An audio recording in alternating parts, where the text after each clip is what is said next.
Change clothes. Weird. Because I didn't put them on me. And if I didn't do it,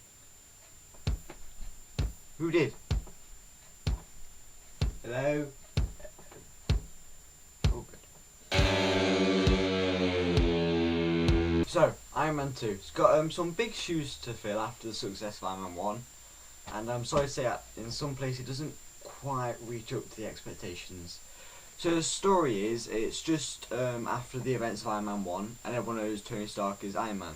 But now the government wants a suit to be for their military, so they can, hire warfare and make world peace and, all that stuff. Also, a Russian Mickey Rourke by the name of Whiplash wants to come and kill Tony Stark. Another problem for him. Oh, and another business rival is after his tech or wants to better it by any means possible. That means he can cross the line into, well, the criminal zone. Oh, and Tony Stark's dying of some poisoning because of his heart chest piece thing. Yeah, there's a lot of archways and character arcs and story things in this. I mean, that's one of the bad points. In the middle, it's a bit scattered. You can't really follow it as well as the first one, because the first one was just one simple straight line story of a douchebag becoming a really good guy. But in this one, it's too convoluted and too many things going on at once, and you lose the main purpose of the story really. But the good anyway, now onto the acting. Scarlett Johansson plays Black Widow in this one. She's hot. Yeah. Robert Downey Jr. once again is phenomenal as Tony Stark, bringing humour out even though he is in a bad situation, as in, becoming a douchebag again. Sam Rockwell plays a businessman rival. He does it really well. He has some of the best lines in it, just to be so idiotic and repulsive at the same time. Mickey Rourke is sort of cool. He's a bit hit and miss for me, but yeah, some people might enjoy him. Some of the good points of this movie are that the special effects once again are awesome. I mean, the final battle, not the final fight scene, because that's just 45 seconds long and there's a bit of anticlimax. So really, I don't think Whiplash should be in this movie at all for me. But anyway, the final battle just looks awesome. I mean, just for me, it's my favourite scene of the whole movie, where War Machine and Iron Man are just back to back, Army of Two style, just kicking ass and just destroying all those mechs. I mean, it just looks epic, and it's really cool to see that they're like gamers really, because whenever one of them gets a good kill, they go, hey, you see that dude? The other one goes, yeah, nice one. Hey, watch this. Bam. So yeah, I like that. And that's another good point. The banter relationship between Rhodey and Tony, I thought that was really genuine and how friends actually would be. That's how I see me and some of my friends. But even though there's a lot of story incontinuities and it all goes a bit haywire in the middle, it's good to see at the end they actually do have an ending that is both good and does fulfill every single story arc that they've got, and nice leads into the Avengers. So yeah, overall I'll give this movie a 8 out of 10. Not as good as Iron Man 1 or Hulk, but it's still a good movie to watch. I won't pass it up. Next is Thor, so see ya. And I can now click whenever I want. Right, so next is Thor, the God of Thunder himself. The story of this is Thor, through his arrogant, naive, aggressive and selfish actions, gets banished by his father Odin to Earthrealm so he can learn some responsibility. While there, his brother Loki runs a mischief. Yes, I said mischief. And Thor has to stop him. I'll start off with the bad points of the movie. Don't worry, there's not many. Sometimes the co-stars and Thor's band of warriors were a bit over the top and cheesy. That annoyed me a bit, since all the rest of the movie is grounded and really actually well done. But sometimes they can be a bit cringe-worthy, especially in the first bit. The good points though are how the writing and directing gets the story both relatable to the audience and actually make sense, because this is a big story and a lot could have gone wrong with it, but they actually did it really well and I got everything in it. Also, they made the characters, these godlike people, actually relatable to the audience, and you actually felt sorry for them, which can be really hard to do. We've seen it on like Superman movies where he's impervious stuff but no one really cares about him, like Superman Returns. But yeah, they actually done a really good job making Thor like a real person and not giving him over the top like personality. Another good thing they did was showing, again like in Iron Man, showing how the character develops into a better person from being, instead of a douchebag, aggressive, selfish, well, god, to a good, life-preserving, cautious, almost king.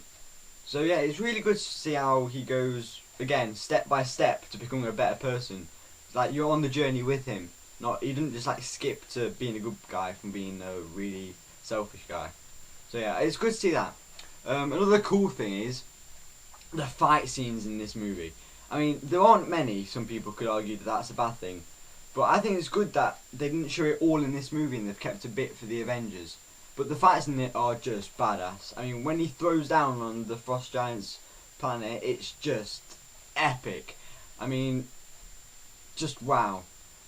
And another good thing is the scenery in this movie. The special effects are just amazing. The backgrounds that you get to these places are just, Asgard for example, your eyes just melt to how amazing it looks, and it's just all shiny, so shiny. And then they can do like the really dark places as well. I mean, it just all looks it looks both picturesque and epic. Also, the scenarios that they get into, for example, bit of a spoiler here, but the massive monster on the Frost Giant's planet, that sequence I found was one of the best sequences I've seen last year, because this came out last year. It was just epic and it was just awesome. Just see that monster go through the ice and then you think it's alright, but no, it's underneath running after them still. That brings me to another point. This movie is also a lot like the nice, clean version of God of War, which for most fans is a really good thing because it shows that it has both heart and can pull off those epic, off-the-scale scenarios. So yeah. Also good is the development of the bad guy, Loki. So he's not just a guy who goes on going, I will be evil now. No, no, no. He goes from a bit ambitious, wants to, impress his father, and then through a really interesting twist, goes from on the edge to tipped off it and falling down the cascade of his own life. Yeah, that was a good metaphor. So yeah, it's really good to see how he changes through the movie as Thor. It's like they both start in one place and then go into different paths, like the opposite sides of a coin. So yeah, that was really awesome as well. The bad guys in this movie are the Frost Giants. Well, the Frost Giants and Loki. For the Frost Giants, try to imagine the species out of Avatar on steroids and forgetting to take the anger management class, and that's the Frost Giants. Yeah, that's them. The verdict of this movie, I would give it a 9 out of 10. Really cool, really awesome, some amazing scenes and a good development through everything in both story, characters and amazing special effects. So yeah, now I've got one more movie left, Captain America, so I'll see you in a bit. Yep. Just finished the last movie, that's 10 hours over. I am so numb down there. I mean, I've been sitting on it for about 10 hours, it's just all. And my last review of the video, so Captain America, the first Avenger. For some people this could be a hit and miss, but for me, I loved it. The story is, they take a wimpy guy from Brooklyn, Steven Rogers, who's about my skinniness, my unpopularity and my talent with girls, and gives him a super serum to become ultra strong and basically be the saviour of World War II, to take on the Nazis' Special Task Force, Hydra, and the leader of Hydra, Skeletor's Nazi-loving brother, Red Skull. I'm going to start off with what was a bit, I won't say bad, but a bit offish for me. In some moments this movie can be a bit cheesy. Not with the main characters, thankfully, but with, again, the supporting cast and like the crew that Captain America's around with. It's, yeah, I won't really, if I was writing, I wouldn't have included them. I just included Bucky because that is a big part of the story. But yeah, but except from that, there's not much wrong with it. The acting in it is really good. I mean, I think Chris Evans has done a really, really good job of making Captain America, who I thought was just a massive show-off when I first heard of him, making him relatable and likeable to mostly anyone on the planet. I mean, no one can say they hate this guy, okay? If they do, they're evil. Pure evil. The acting from the guy in Men in Black, who is the general in this one, is really good. He has most of the funny lines in it. Good job of being both badass general and sarcastic. The actress in it, Hayley Atwell, she was good in it. She was hot. Looks a lot like Billy Piper, who's also hot.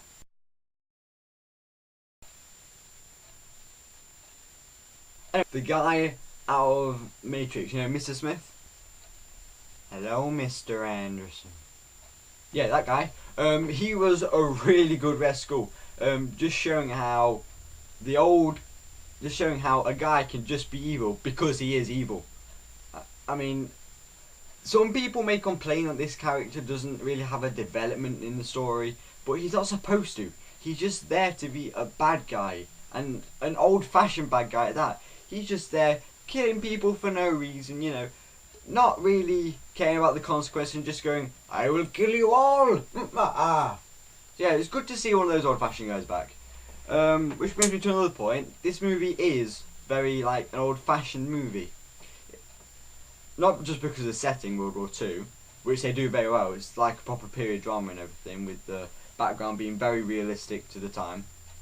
Yeah, but it's very old-fashioned. It has like all the main elements of an old movie, like a montage of action, an old classic saviour hero, an old classic evil man to be the bad guy in the main conflict. So yeah, a thing that might hit and miss with this movie, but I really loved, was how it was really over the top. So it's not like classic World War II you're learning in history. It was more like we have ray guns. For a good reason, they don't just pop up, but all the henchmen of Hydra are really over the top in how they are, with the massive silver blue lightning guns and the massive tanks that shoot out beams of energy. Some people might find that a bit off-putting, but I thought it was awesome. I mean, some of the scenes in this movie were just like a video game, and Captain America just throwing down just looked, again, awesome. Yeah, dude's a badass. I want one of those shields. He just flings it about and hits everyone in the room. The ending to this movie is a bit, well, shabby, I would say. I understand that they're trying to get it up to the Avengers and they needed a way to get into this like time, but it's got a lot of plot holes. For one really big one that everyone's picked up on is how he labelled all his bombs. Unless he's OCD, I don't think they did that them days, because it doesn't really matter which bomb goes anyway. It just matters that you drop them and blow them up. But yeah, it's a bit, I don't know. But the end fight between Red Skull and Captain America is good. It's not superhuman on superhuman like Hulk or Iron Man, but it is still entertaining and a good thing to watch after you've seen this conflict build up into this climax on a jet. Yes, they're on a massive jet, another over-the-top thing that I loved. Whoa, again? Really? Who keeps doing this? Is it you? I'm watching you. So overall, my verdict for Captain America is 9 out of 10. Really good. Some old-fashioned bad guy versus good guy morals, a really good old-fashioned set, and some over-the-top awesomeness. Yeah, definitely watch it. So, that's all 5 movies over with, and I am now pumped for the Avengers. I mean, all these movies are really well done, and it's just gonna be amazing when they all come together to be one epic team that's just gonna be like one of the best action movies of this year. It's just gonna be amazing. I mean, all these movies alone are brilliant, and when you put all the characters together, it's just gonna be one amazing, epic, badass, kick-ass throwdown of a movie. I mean, it's just gonna be. Oh, I'm watching it the first day it comes out, definitely. So as a franchise, I would give them 10 out of 10. This is one of the best movie franchises out there. I mean, they're literally doing history with their next movie. So, one last thing to say. Always want to say this. Avengers, assemble!